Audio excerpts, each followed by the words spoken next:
Hello, students. Today we are going to discuss on a course, English in Daily Life. We have already discussed first and second block of the course, English in Daily Life, but we haven't completed the second block. The first and second units are done, but the third and fourth units are still remaining, right? So we are going to cover the block 2, in which we are going to cover unit 3. Let's focus on the unit 3, that is money matters. So we need money in everyday life, right? So we don't really talk much about the money because we think that it is the affair of the elders, right? So as kids, as students, we don't really talk much about the money to anyone, even to our friends. Let's look at the objectives of this unit, money matters, right? What is the first objective? The first objective is to get familiar with vocabulary related to financial matters, right? So we don't, as I said, that we don't really talk much about money, that the everyday transactions of money, and we think that it is the matter of the elders, right? So that is why first we will get familiar with the vocabulary related to the financial matters, and especially investment and taxes.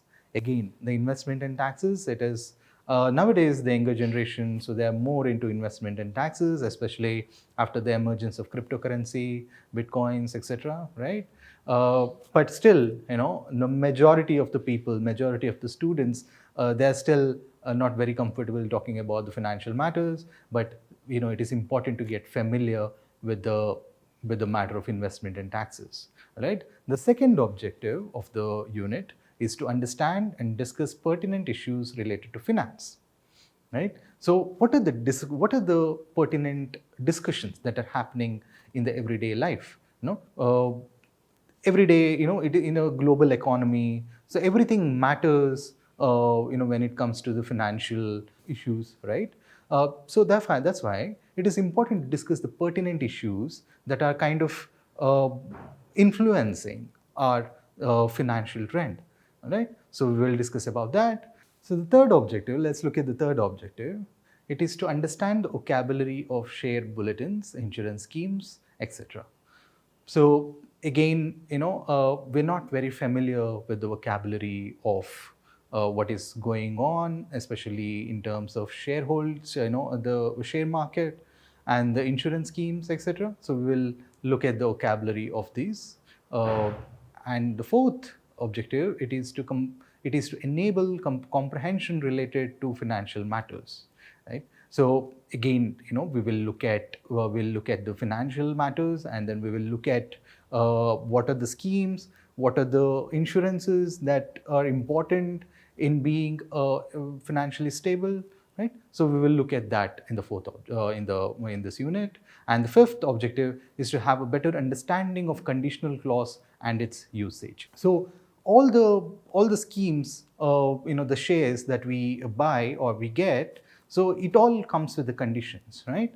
So we need to know about the conditions in order to buy these shares. Otherwise, that we are not very strategic in buying shares, etc. So we will look at the conditional clause of these shareholding, etc. All right. So now let's come to managing money, right? How do we manage money? It's important to manage money, that we all know, but how do we manage money? So let's look at some of the important aspects of that. Saving money regularly to get ourselves away from tough times is considered to be wise and far-sighted. So we know that our elders have done this before, right? So we all have elders in our families who who are always considered wise. What do they do? Why are they considered wise and far-sighted? Because the people used to invest in the form of gold or buying a piece of land to save assets for the future generations, right? So why have they done that? Because so that it could pass to the next generations of their family, right? So that is the reason that the elders used to do that, right? And also especially that they've done that because to get ourselves away from tough times, right? So many times that the elders are very far-sighted in terms that maybe the tough time might come, then we will have to save money for that period of time, right? For example, last year COVID-19 happened and nobody had anticipated it, right? Nobody had anticipated COVID-19 to happen. A lot of economic distress has happened. Financial instability came into the picture, and the world economy was going down. So nobody had anticipated it. So this is what the elders were talking about, saving money for the tough times, right? So we can never anticipate the tough times. So that is why it is important to invest money, keeping in mind that sometimes in the future, the tough times might come, right? So, however, in the recent times, so what happens there? So earlier they used to invest it in a form of a gold or buying a piece of land, but what happens now is that, however, in the recent times, professionals who have the knowledge of investment options and financial markets offer their services to invest money, right? So we have seen a lot of shareholding companies and many kinds of investment companies that have come into the picture, especially in the last 10 years, right? And then the lot of especially after the emergence of cryptocurrency, the young generations have gone after that. I'm sure there are both pros and cons to it, but it is the recent trend that is happening, right? So it is important to, especially it's important to know the knowledge of the investment opinions and financial markets, especially from the professionals. That is very important, right? So we cannot trust anyone in terms when it comes to money. So that's why that it is important to go to professionals in order to trust about investment options, etc. So when someone says investment options, the first thing that comes into the picture, and which is quite popular these days, where many people are going to is mutual funds, right? So everyone might have heard about mutual funds. Everyone has seen the advertisement of mutual funds. So what is mutual funds? Mutual funds is a collection of funds received from various investors with the objective of investing in a certain category of financial institutions. So what does it mean? Let's break this definition. It's a collection of funds. Mutual funds is a collection of funds received from various investors. So there is a group of investors. They want to invest money, right? With the objective of investing in a certain category of financial institutions, right? For example, that you will invest to a particular company. Let's say a group of people invest to a company where they offer 10% interest to whatever that you have deposited, right? So then what happens after a certain period of time, that you will get 10% of interest to it, and then that interest will be divided among all the people who have invested the money, right? So that is mutual funds. That is the idea of mutual funds. For example, let's look at the example. For example, a group of friends invested rupees 5,000, okay? So let's say that you and your friends have invested 5,000 rupees and gave it to the fund manager who invested this money in a low risk company. A fund manager invested this money in a low risk company with 10% return, all right? So he assured you the 10% return of interest along with the money that you have invested. So what happens there? This gives back the total of 5,500 rupees, because the 5,000 is the amount that you deposited and you got the 10% of interest in return, so that it becomes 5,500, right? And this is shared equally among the group, right? So this is shared equally among whoever has invested this, all right? A group of friends got 5,500. Let's say if it is 5 friends who have invested, each one has got 100 rupees of the interest, the profit, right? So this is the idea of mutual funds. Now let's look at slide number 5, in which again we will continue talking about the mutual funds. The profit depends on how much you have invested in these companies, right? It is very obvious that how much ever the profit that you get, it is directly proportional to the investment that you have done in these companies, right? Let's say that you've invested in higher growth companies which offered you more interest to whatever that you have deposited. Then what happens there? You will seek higher benefits, right? So you will get more money because they've offered you more interest, and also it is a higher growth companies, right? So this is the idea, this is the basic idea of mutual funds. There are various types of mutual funds, and let's look at some of them. Some of them are equity funds. What is equity funds? Investors' money is put into share market. So I said that in the mutual funds that you're going to invest it in a company, right? It can be any company in the whole wide world, but equity funds is very specific. Investors' money is deposited into share market. So it totally depends on the shares, right? So how much shares that, where have you invested? Which share that you have invested and how much profit that you get from it. So this is equity funds, okay? So your money will be deposited in terms of shares into the share market, all right? And let's look at the second mutual fund type of mutual fund, that is debt funds. So what is debt funds? Here the investor becomes lender and profit depends upon the interest. So what happens? Let's say that again a group of people have invested money in a company, that you are giving a company a loan in terms of loan. So you have become a lender to the company. And the profit, and what is the profit? The profit is dependent on how much interest that you have fixed to it, right? So it totally depends upon the interest. So this is debt funds. Okay, so these are two types of mutual funds. One, we looked at the equity fund, which is deposited in terms of shares into the share market, and the second is debt funds. Here the investor becomes a lender and profit depends upon the interest. And the final point that we should not forget, that all mutual funds carry some amount of risk, right? So all the mutual funds, they carry some amount of risk, because so that is why it is, we should be very wise while we invest our money in the companies, because if we invest it in a wrong company, then our amount will be at risk, right? But if we invest it in a right company, then we will make a profit out of it. So all mutual funds carry some amount of risk. Equity fund can be at higher risk, because it's a share market, every day the shares go up and down. We have already seen, right? So that is why there can be higher risk when we invest it in an equity fund, but it can also fetch a lot of profit if it is invested wisely, right? Because in the share market, we can get a huge amount of profit, but there is a certain amount of risk that comes associated with it, right? So this is the idea of mutual funds. So that was the investment that we have done in terms of gaining profit. Now let's look at the life insurance. What is life insurance?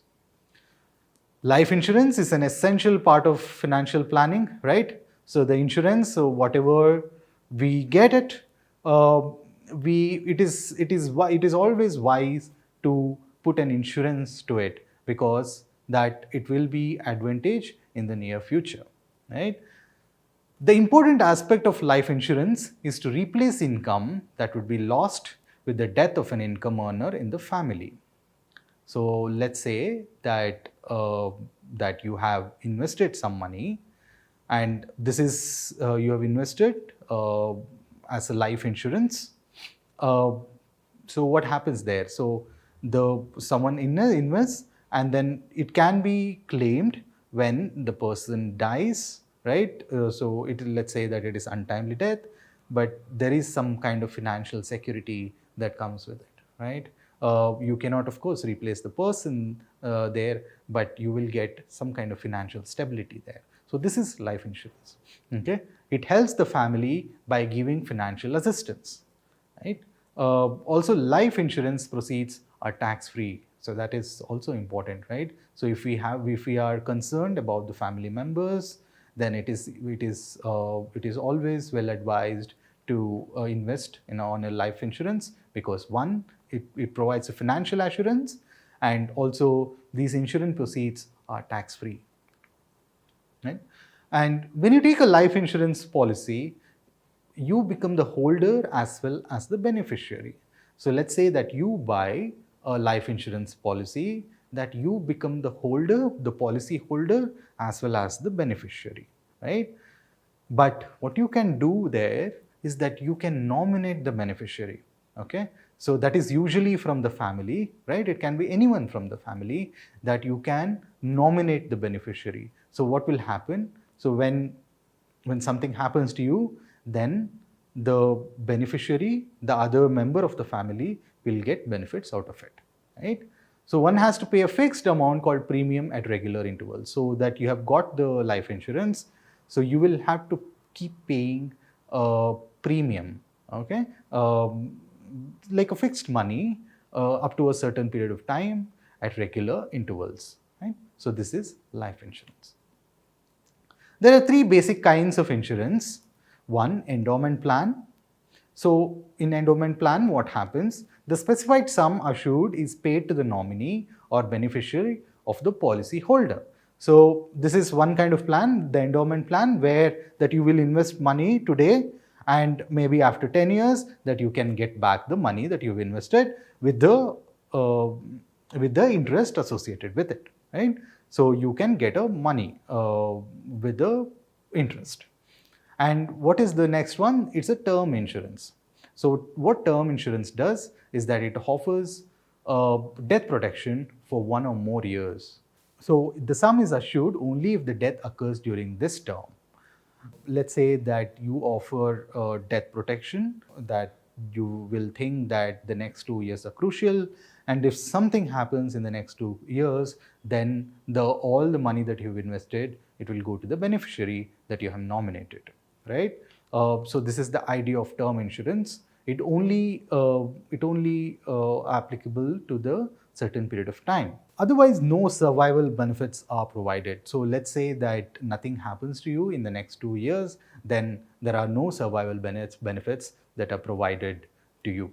Okay, so only during the certain period of time that you will get certain benefits. Let's look at the third kind of life insurance, that is whole life insurance. What is whole life insurance? The payment of the face value of the policy regardless of when the death occurs. So how much ever that you have invested, that you will get the money back whenever the death happens, whenever the person passes away. The nominee or the person that he has presented as a nominee will get all the money that you have invested in. So this is the whole life insurance. So the three kinds of insurance that we are looking at, one is endowment plan, term insurance, and the whole life insurance, right? Let's get familiar with some of the vocabulary or some of the terms that we use in everyday life related to money matters. The first one that we've already discussed, mutual. So what is mutual? We've discussed about the mutual fund, but we need to know what is mutual, right? So mutual is experienced or done by 2 or more people or groups. In terms of the example that I gave, so what happened there? A group of friends have invested the money, right? So mutually they have invested the money, a group of friends. So that is why it is experienced by a group of people or 2 or more people, right? So this can be adverb as well. The agreement was mutually signed by the brothers, right? So the mutually signed by the brothers, that means that with consent that they have signed the agreement. The second important term that we need to look at it in this context is share, right? Share can be of 2 meanings. One is that portion of a whole given to or taken from the another, right? So that is that we will share food among each other, right? So that is the share. And the other thing is that each of equal parts into which company's capital is divided, right? The share of the capital that is divided between 2 companies, giving the owner a proportion of profits. So this is also called shares, right? So we use in a share market, right? So what is share? That where the each or equal parts into which company's capital is divided, right? So that is a share. That is another important term that every one of us need to know. So let's look at some of the examples that we use. Look at the 2 different kinds of examples. One, well, we can say, where is my share of ice cream, right? So this is a very general colloquial term that we use in everyday life, that where is the share of my ice cream? Where is the share of my food? And the second is more related to financial, financial aspect. That is, my uncle has bought shares of Telco, right? So this is completely a financial aspect where that he has invested in a share called Telco. And let's look at the another term, that is return. Return also is a financial term in terms of profit, right? How much profit that we have got, right? So this is also, we call it return.